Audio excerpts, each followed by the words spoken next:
அடுத்து நாங்கள் பல்கலைக்கழகத்துக்கு முன்பாக திரண்டினாங்க. அப்ப நாங்கள் பல்கலைக்கழகத்துக்கு நுழைஞ்ச நேரம் பல்கலைக்கழகத்துக்குள்ள இருந்த முதலாவது தூபியான முள்ளிவாய்க்கால் நினைவு தூபி முற்றாக இடித்து அளிக்கப்பட்டிருந்தது. அந்த சிதைவுகளை அப்ப ஏத்த வழிகிட்டவ. அப்ப நாங்கள் சொல்லி பார்த்தோம் ஏத்த வேண்டாம் கேட்கல. அப்ப நாங்கள் கடைசி கட்டமாக ஜனநாயக வழியில அமைதியாக அதுல குந்தி இருந்தாங்க. இதை எடுத்துக்கொண்டு போகலாண்டு. அப்ப பதிவாளரும் அவருக்கு பக்கத்துல இன்னும் ஒரு பல்கலைக்கழக உத்தியோகர் நின்றவ வெளிப்படையா சொல்லிச்சுன்னா இவைக்கு மேல பெக்குவாலே ஏத்துக்கொண்டு பிறகு இன்னும் ஒரு 4-5 மாணவர்கள் நான் பேர்களை சொல்ல விரும்ப இல்லை. நான் ஒரு அடிப்படையான ஒரு ஒழுக்கத்தை பின்பற்றணும்னு நினைக்கிறேன். அப்ப அந்த நேரத்தில் பல்கலைக்கழக மாணவர்களும் வந்ததால எங்களுக்கு மேல பெக்குவ ஏத்தையில நாங்கள் அந்த இடத்துல இருந்தாங்க. அப்புறம் நாங்கள் பெக்குவாக்களுக்கு எதிர்ப்பை காட்டினதை அடுத்து 2 பெக்குவும் வெளியேறிடுது. பிறகு போலீசார் அந்த இடத்துக்கு வந்து எங்களுக்கு தெரிவிச்ச விடயம் என்னென்றால் நாங்கள் ஒரு 10 பேர் நின்றாங்க.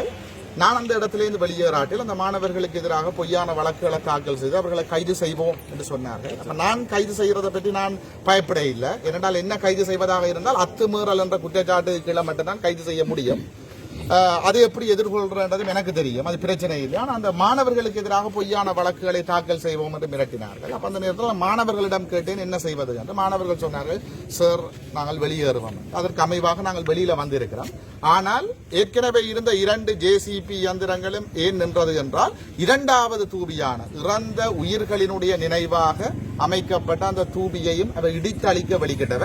நாங்கள் அங்கே எங்களுடைய எதிர்ப்பை காட்டினபடியால் தற்காலிகமாக அது நிறுத்தப்பட்டிருக்கு. ஆனால் நாங்கள் நினைக்கிறோம் இந்த போலீஸ் பாதுகாப்போட ராணுவ பாதுகாப்போட அந்த தூபி இன்றைக்கு அல்லது நாளைக்கு இடிக்கப்படலாம். இதுல வேதனையான விடயம் என்னவென்றால் தமிழ் உத்தியோகத்தர்கள், பல்கலைக்கழக உத்தியோகத்தர்கள், பதிவாளர் உட்பட பெக்கோவை ஏத்துமாறு கூறுகிறார்கள் என்றால் நாங்கள் சிந்திச்சு பார்க்க வேணும். இப்ப நான் வந்து இங்க சட்டத்திறனியாகவோ அல்லது அரசியல்வாதியாகவோ நான் வேற இல்லை. நான் இங்க யாழ் பல்கலைக்கழகத்தினுடைய பழைய மாணவர்.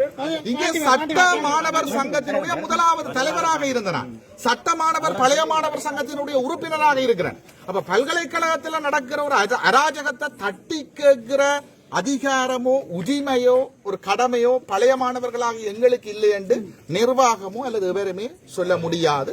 நாங்கள் இதற்கு எதிராக எப்படி நடவடிக்கை எடுக்கிறோம் என்று நாங்கள் மட்டும் தீர்மானிக்க இயலாது. நாளைய தினம் மாணவர்களையும் நிர்வாகத்தையும், அதாவது மாணவர்களுடைய நிர்வாகத்தையும் அழைத்து ஒரு முடிவுக்கு வருவோம். என்ன பொறுத்த வரைக்கும் நாங்கள் இங்க இருந்து எங்கட பல்கலைக்கழகத்தை பாதுகாக்க வேண்டியது எங்கட கடமை.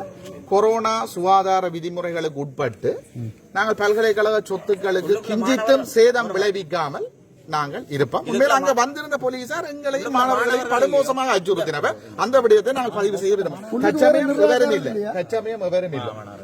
நிர்வாகத்தால் பாதுகாப்பா இருக்கிறோம்.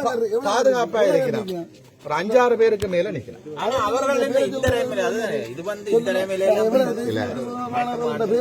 நாங்கள் அதை பொருத்தமான நேரத்தில் சொல்லுவோம். நன்றி.